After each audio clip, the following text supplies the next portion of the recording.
तो 2 દિવસ પછી ऐसा वीडियो देखने के लिए माई चैनल को सब्सक्राइब कीजिए और लाइक कमेंट कीजिए। યાદ છે આ આપણું સિસોદરા ગામ અડધું ડૂબી ગયું હતું, ડૂબી ગયું હતું ને? કેટલા લોકો ભાજપના નેતાઓ અહીંયા આગળ આવ્યા હતા તમને મળવા? આવ્યા હતા ભાઈ કોઈ? આ 2 દિવસ પછી 17મી સપ્ટેમ્બર આવે છે, જાગતા રહેજો, પાછા ઘણો આપણા તણાઈ ના જાય. હા, અને 50-50, 100-100 રૂપિયા ને 200-200 રૂપિયા જ આપતા હતા. કેટલા આપતા હતા? પેલા તલાટી કમ મંત્રી શ્રી ને બધા આવતા હતા ને, આપણાને જોઈને ભાગી જતા હતા. ભાજપના નેતાઓ પણ તે વખતે આવ્યા હતા. આ તાલુકા, આ ગ્રામ પંચાયત માંથી ક્યાં ક્યાંથી ભાગી ગયા હતા, જોયા હતા ને બધાએ?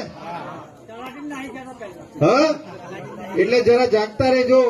2 દિવસ પછી બર્થડે ઉજવવા આપણા ધારાસભ્ય શ્રી જાયના ત્યાં ગાડી, આપણા મુખ્યમંત્રી શ્રી જાયના જોજો જરા.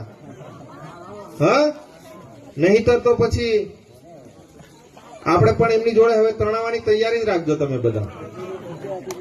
હા, એટલે જાગતા રહેજો અને બાળકોને પણ સાઈડ પર લઈને એ કરજો, કેમ કે આ તો રાત્રે જ પાણી છોડી દેતા એમની